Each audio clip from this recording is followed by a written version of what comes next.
जय हिंद, नमस्कार साथियों। उत्कर्ष एकेडमी खिलचीपुर के ऑनलाइन प्लेटफॉर्म में आप सभी का स्वागत है। प्यारे साथियों, एसएससी जीडी 2022-23 बहुत ज्यादा निकट आ चुकी है साथियों। इसके लिए हमने 20 अति महत्वपूर्ण प्रश्नों की सीरीज स्टार्ट की थी, जिसका आज हम लोग 25वां पार्ट पढ़ेंगे।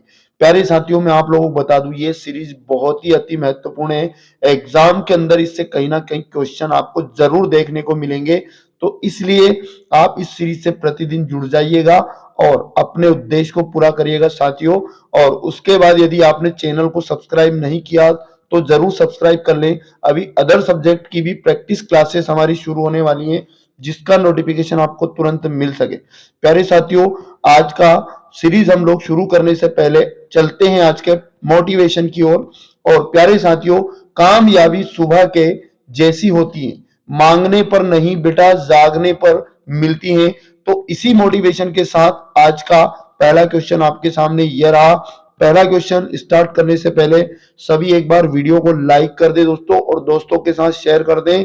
तो आज का पहला क्वेश्चन है, महाराणा सांगा और इब्राहिम लोदी के बीच खातोली का युद्ध कब हुआ था? वेरी मोस्ट टाइम भी क्वेश्चन है दोस्तों। खातोली का युद्ध आपको बताना है, तो ये युद्ध हुआ था प्यारे साथियों।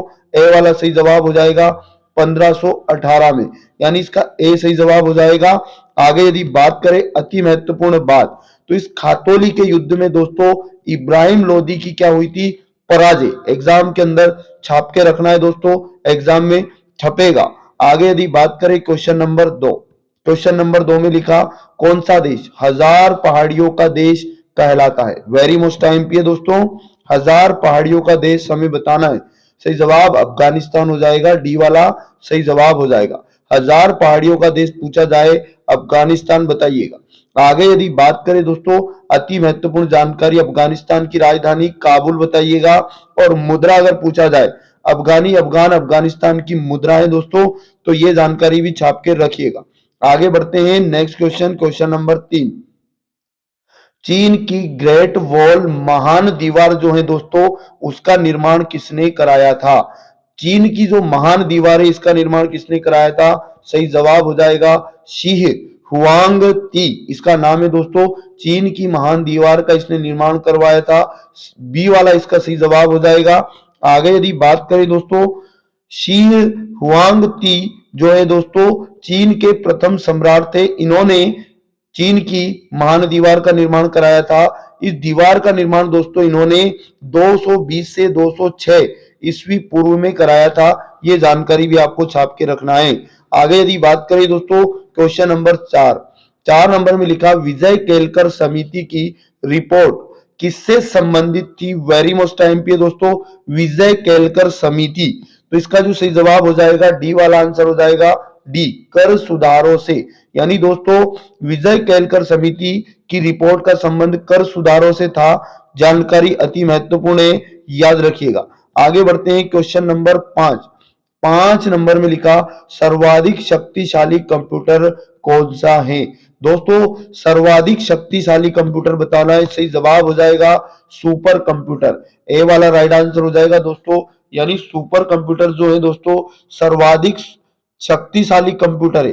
दोस्तों सारे क्वेश्चन एग्जाम के अंदर आग लगाने वाले हैं, वीडियो को एक बार लाइक कर दें। बढ़ते हैं दोस्तों अगला क्वेश्चन, 6 नंबर, 6 नंबर है, पहला मानव विकास सूचकांक किस अर्थशास्त्री ने तैयार किया था? वेरी मोस्ट टाइम भी है दोस्तों, पहला मानव विकास सूचकांक बताना है। इसका सही जवाब हो जाएगा महमूब उल हक। दोस्तों इसका नाम याद रखिएगा, महमूब उल हक। इन अर्थशास्त्री ने पहला मानव विकास सूचकांक तैयार किया था, 20 का राइट आंसर हो जाएगा। आगे यदि बात करें दोस्तों अति महत्वपूर्ण नेक्स्ट क्वेश्चन की, क्रिकेट में बल्ले की अधिकतम अनुमत लंबाई कितनी होती है? दोस्तों क्रिकेट का जो बल्ला होता है उसकी लंबाई यहां पर बताना है, इससे जवाब हो जाएगा 38 इंच, यानी कि सी इसका राइट आंसर हो जाएगा। क्रिकेट के बल्ले की अधिकतम लंबाई जो होती है दोस्तों 38 इंच होती है। आगे यदि अति महत्वपूर्ण बात करें, तो क्रिकेट में भूमि से स्तंभ की जो ऊंचाई होती है दोस्तों याद रखिएगा 27 इंच होती है। स्तंभ की ऊंचाई 27 इंच और बल्ले की अधिकतम लंबाई 38 इंच। वेरी मोस्ट टाइम की जानकारी साथियों। आगे बढ़ते हैं नेक्स्ट क्वेश्चन की ओर, क्वेश्चन नंबर 8, नकदी फसल में सम्मिश्रित नहीं है। दोस्तों चार ऑप्शन आपके सामने दिए गए, कौन सा फसल नगदी फसल में मिश्रित नहीं है? सही जवाब हो जाएगा दोस्तों गेहूं। गेहूं नगदी फसल नहीं है दोस्तों, तो याद रखिएगा गेहूं। आगे समझिएगा दोस्तों, नगदी फसल से अति महत्वपूर्ण एग्जाम में छपने वाली जानकारी, मोटे अनाज वाली पारंपरिक खेती से हटकर जो पैदावार ली जाती है वे नगदी फसलें होती है। आगे यदि बात करें दोस्तों, इससे कम समय में ही किसानों को फायदा पहुंचता है नगदी फसल से दोस्तों, कम समय में इसे तैयार की जा सकती है दोस्तों। हमारे देश में गन्ना एक प्रमुख नगदी फसल है, एग्जाम के अंदर छप सकता है दोस्तों। कौन सी फसल भारत में प्रमुख नगदी फसल है? बताइएगा गन्ना। इसके अलावा दोस्तों आलू, सरसों, दाल, सब्जियों, इन सबको नगदी फसलों में शामिल किया गया है। अति महत्वपूर्ण जानकारी। आगे बढ़ जाते हैं, क्वेश्चन नंबर 9, सींग भूमि किसके लिए प्रसिद्ध है? सींग भूमि वेरी मोस्ट टाइम की जानकारी। सींग भूमि प्यारे साथियों तांबा के लिए प्रसिद्ध है, सी इसका राइट आंसर हो जाएगा। सींग भूमि का संबंध तांबा से। आगे यदि बात करें दोस्तों अति महत्वपूर्ण जानकारी की, सींग भूमि भारत के झारखंड राज्य में, याद रखिएगा। झरिया दोस्तों याद रखिएगा, कोयला की खानें, ये भी झारखंड राज्य में अति महत्वपूर्ण है।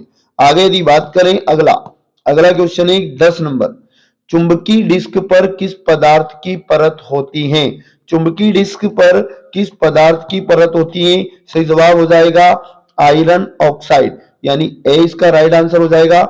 चुंबकीय डिस्क पर आयरन ऑक्साइड की परत होती है। आगे बढ़ जाते हैं, क्वेश्चन नंबर 11, कितने वर्षों तक लगातार बाहर रहने पर नागरिकता समाप्त हो जाती है? दोस्तों नागरिकता अति महत्वपूर्ण जानकारी, कितने वर्षों तक बाहर रहने पर याद रखिएगा नागरिकता समाप्त हो जाती है? 7 वर्ष इसका सही जवाब हो जाएगा, सी वाला ऑप्शन। यानी दोस्तों यदि 7 वर्ष तक कोई लगातार बाहर रहता है तो भारत देश से उसकी नागरिकता समाप्त हो जाती है। आगे अति महत्वपूर्ण बात करें दोस्तों, नागरिकता याद रखिएगा, संविधान में एकल नागरिकता का प्रावधान है, अति महत्वपूर्ण है। भारतीय संविधान के अनुच्छेद 5 से 11 में दोस्तों भारतीय नागरिकता संबंधी प्रावधान किए गए हैं। आगे यदि बात करें अगला क्वेश्चन नंबर 12, चमकता हुआ सितारा किस बैंक का प्रतीक है? वेरी मोस्ट टाइम भी छापिएगा दोस्तों, चमकता हुआ सितारा। चमकता हुआ सितारा दोस्तों बैंक ऑफ इंडिया का प्रतीक है, ऑप्शन नंबर 20 का सही जवाब हो जाएगा। बैंक ऑफ इंडिया का प्रतीक है दोस्तों चमकता हुआ सितारा। आगे यदि बात करें वेरी मोस्ट टाइम की जानकारी, बैंक ऑफ इंडिया की स्थापना पूछे 1906 में बताइएगा, और बैंक ऑफ इंडिया का हेडक्वार्टर मुंबई में है दोस्तों, याद रखना है। आगे यदि बात करें क्वेश्चन नंबर 13, कुतुब मीनार किस प्रसिद्ध शासक ने पूरा किया? दोस्तों पूरा किया याद रखिएगा, कुतुब मीनार किस प्रसिद्ध शासक ने पूरा किया? सही जवाब हो जाएगा इल्तुतमिश, यानी कि 20 का राइट आंसर हो जाएगा। इल्तुतमिश ने कुतुब मीनार को पूरा करवाया था दोस्तों। आगे यदि बात करें, कुतुब मीनार की नींव कुतुबुद्दीन ऐबक द्वारा रखी गई थी, वेरी मोस्ट टाइम की जानकारी है। नींव रखी गई थी दोस्तों कुतुबुद्दीन ऐबक के द्वारा, पूरा करवाया किसने दोस्तों? इल्तुतमिश ने। तूफान के कारण दोस्तों ये क्षतिग्रस्त हो गया था, और याद रखिएगा इसकी मरम्मत फिरोज शाह तुगलक ने कराई थी। तो याद रखिएगा किसी का भी एग्जाम में क्वेश्चन आ सकता है दोस्तों, मरम्मत फिरोज तुगलक बताइएगा। और नींव जो किसने रखी थी दोस्तों? ऐबक द्वारा रखी गई थी, और उसके बाद पूरा किसने कराया? इल्तुतमिश। वेरी मोस्ट टाइम पे छपेगा, और ऐसी जानकारी दोस्तों पूरे यूट्यूब में आपको नहीं मिलेगी इतना अच्छे से। आगे यदि बात करें दोस्तों 14 नंबर, किस सिख गुरु ने स्वयं को सच्चा बादशाह कहा था? वेरी मोस्ट टाइम पे, यानी इसका सही जवाब हो जाएगा दोस्तों गुरु अर्जुन देव। गुरु अर्जुन देव, डी वाला सही जवाब हो जाएगा। गुरु अर्जुन देव ने याद रखिएगा स्वयं को सच्चा बादशाह कहा था। अब आप अति महत्वपूर्ण जानकारी समझिएगा, 1604 ईस्वी में आदि ग्रंथ की रचना हुई, यह भी आपको याद रखना। और यहाँ पर अगर बात करें खुसरो को समर्थन देने के कारण जहांगीर ने दोस्तों 1606 ईस्वी में इन्हें मृत्युदंड दे दिया था। गुरु अर्जुन देव, इनका नाम छाप के रखना है। आगे यदि बात करें 15 नंबर, किस शताब्दी में दिल्ली का कुतुब मीनार बनाया गया था? वेरी मोस्ट टाइम की जानकारी है दोस्तों, तो याद रखिएगा जो कुतुब मीनार का निर्माण हुआ था दोस्तों 13वीं शताब्दी में हुआ था, 20 का सही जवाब हो जाएगा। यहाँ पर अगर आगे आपसे पूछा जाए अति महत्वपूर्ण जानकारी, कुतुब मीनार का निर्माण प्रारंभ कुतुबुद्दीन ऐबक ने करवाया था और इल्तुतमिश के कार्यकाल में यह पूरा हुआ था दोस्तों। और प्रसिद्ध सूफी ख्वाजा मोइनुद्दीन बख्तियार काकी के नाम पर इसका कुतुब मीनार नाम रखा गया था। इनमें से कुछ भी एग्जाम में आ सकता है साथियों, बहुत ही इंपॉर्टेंट डिटेल है, छाप के रखिएगा। अगला क्वेश्चन 16, कश्मीर घाटी किस स्वरूप में स्थित है? वेरी मोस्ट टाइम पे कश्मीर घाटी दोस्तों, तो याद रखिएगा कश्मीर घाटी प्लेटो के स्वरूप में स्थित है दोस्तों, सी इसका राइट आंसर हो जाएगा। आगे यदि बात करें दोस्तों, कश्मीर घाटी भूकंप प्रभावित क्षेत्र है, कश्मीर क्षेत्र दोस्तों। और भारत जो है दोस्तों अपना अनेक प्लेटों के साथ बना है, ये जानकारी भी छाप के रखिएगा। आगे यदि बात करें नेक्स्ट 17 नंबर, निम्न में से वे पहाड़ियां कौन सी हैं जो पूर्वी और पश्चिमी घाटों को जोड़ती है? वेरी मोस्ट टाइम की वे पहाड़ियां बताना है जो पूर्वी और पश्चिमी घाटों को जोड़ती है। सही जवाब हो जाएगा साथियों सी वाला, यानी नीलगिरी पहाड़ियां दोस्तों पूर्वी और पश्चिमी घाटों को जोड़ती है, सी इसका राइट आंसर हो जाएगा। आगे यदि बात करें अति महत्वपूर्ण जानकारी दोस्तों, इस पहाड़ी यानी नीलगिरी पहाड़ी की सबसे ऊंची चोटी डोडा बेटा, याद रखिएगा 1637 मीटर ऊंचाई है दोस्तों डोडा बेटा। और दोस्तों एग्जाम में पूछ सकता है दक्षिण भारत की दूसरी सबसे ऊंची चोटी बताओ, डोडा बेटा आपको बताना है साथियों, वेरी मोस्ट टाइम की जानकारी। आगे यदि बात करें 18 नंबर, भारतीय रेल बजट को सामान्य बजट से कब अलग किया गया था? भारतीय रेल बजट को सामान्य बजट से कब अलग किया गया था? यानी 1924 इसका सही आंसर हो जाएगा, यानी डी इसका सही जवाब होगा दोस्तों। 1924 में रेल बजट को सामान्य बजट से अलग किया था, अति महत्वपूर्ण डेट है, छाप के रखिएगा।